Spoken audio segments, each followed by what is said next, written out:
안녕하세요. 오늘 저희가 좀 깊이 들여다볼 자료는요. 신앙유산 자서전, 영혼 고백의 시작이라는 제목의 글입니다. 이게 그 신앙유산 자서전이 뭔지, 또 왜 써야 하는지, 그리고 어떻게 써야 하는지에 대한 연재글의 마지막 부분이라고 하더라고요. 그래서 오늘 이걸 통해서 신앙유산 자서전이라는 게 그냥 회고록이랑은 뭐가 다른지, 그 의미는 또 뭔지, 글쓴이는 어떤 방식으로 접근하라고 하는지 좀 같이 파헤쳐 보려고 합니다. 혹시 당신의 삶이나 신앙 요정을 기록하는 거 생각해 보신 적 있으신가요? 이 글이 제시하는 관점이 꽤 흥미로우니까요. 바로 한번 들어가 보시죠. 먼저 이 글에서는 신앙유산 자서전을 좀 특별하게 정의하더라고요. 그냥 과거를 적는 게 아니라 나는 누구인가, 하나님 앞에서 어떻게 살았는가, 이걸 묻는 영혼의 고백문이라고요. 뭐랄까, 시작부터 좀 무게감이 다르죠. 네, 맞습니다. 그 정의 자체가 딱 중심을 잡아주는 느낌이에요. 근데 흥미로운 건 왜 이런 영혼의 고백문을 그럼 써야 하느냐? 그 이유를 세 가지로 들고 있다는 점입니다. 첫 번째는 우리가 너무 잘 잊는다는 거예요. 아, 맞아요. 정말 그렇죠. 금방 잊어버리죠. 네, 인간은 망각하기 쉬우니까 글로 남기는 게 받은 은혜를 붙잡는 가장 확실한 길이다. 뭐 이렇게 말해요. 어거스틴을 인용하면서 기억은 하나님의 선하심을 보관하는 창고가 되어야 한다고. 기억이 창고가 되어야 한다? 와, 비유가 확 와닿네요. 정말 소중했던 순간들도 시간 지나면 희미해지니까요. 그렇죠. 그리고 두 번째 이유는요. 다음 세대에 이걸 전하기 위해서랍니다. 이 자서전이 후손들에게는 영적 이정표가 될 수 있다는 거죠. 아, 영적 이정표요. 네. 근데 여기서 중요한 건 뭐 화려한 성공담 이런 게 아니에요. 오히려 나의 약함 속에서도 하나님이 어떻게 함께 하셨는지 그 진솔한 증언, 그러니까 진정성이 중요하다고 강조해요. 당신의 솔직한 삶의 이야기가 어쩌면 가장 설득력 있는 복음이 될 수 있다. 뭐 이런 이야기죠. 아, 성공담이 아니라 진솔한 증언. 그게 오히려 더 깊은 울림을 줄 수 있겠네요, 정말. 그리고 마지막 세 번째 이유. 이걸 쓰면서 삶과 죽음의 본질을 좀 깊이 마주하게 된다는 겁니다. 톨스토이가 사람은 죽기 시작할 때 비로소 살기 시작한다고 했다는데 그 말을 빌려서 죽음이라는 한계 앞에서 삶의 진짜 의미를 깨닫게 된다는 거죠. 그러니까 이 글쓰기는 어쩌면 죽음 이후에도 남을 당신의 신앙 목소리를 미리 준비하는 과정일 수도 있다는 거예요. 와, 듣고 보니 정말 그렇네요. 그러니까 현재를 기록해서 잊지 않고 또 미래 세대를 위해 남기고 동시에 나 자신의 삶의 의미까지 성찰하는 거네요. 굉장히 통합적인 과정 같아요. 그럼 이렇게 중요한 글을 어떻게 써야 할까요?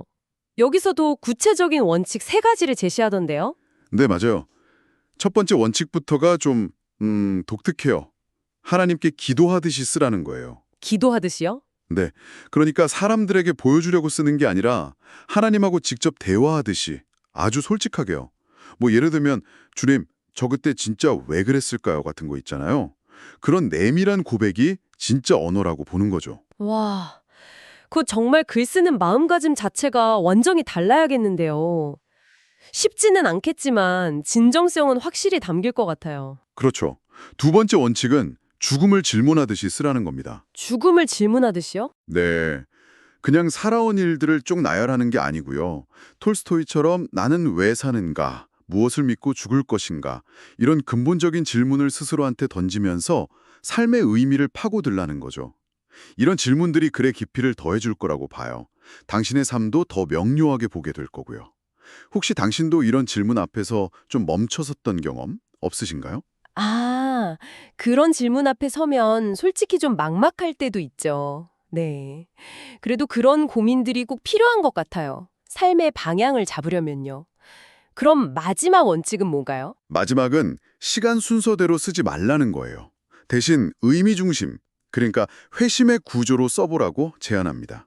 회심의 구조요? 그게 뭐죠? 네, 인생을 그냥 태어나서부터 쭉 시간 순으로 쓰는 게 아니고요.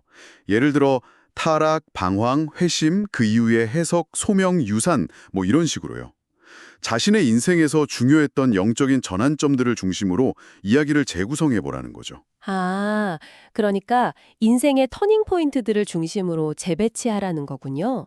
가장 힘들었던 때, 방황했던 시간, 결정적으로 뭔가 변했던 순간, 그리고 그걸 통해 얻은 깨달음 같은 것들로요. 이게 회심의 구조군요. 네, 맞습니다.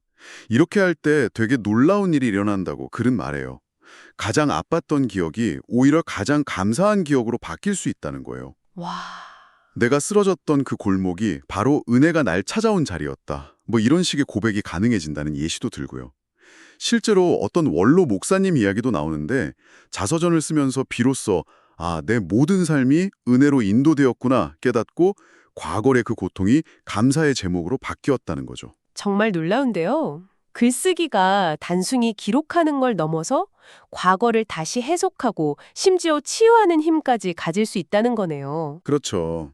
어떻게 보면 글쓰기를 통해 과거와 화해하고 새로운 의미를 찾는 과정인 셈이죠. 그래서 이 글이 완벽하게 쓸 생각 말고 거창하게 계획 세우지 말고 그냥 당장 시작하라고 하는군요. 주님, 제 이야기를 시작하겠습니다. 이렇게 쓰면서요. 네, 맞아요.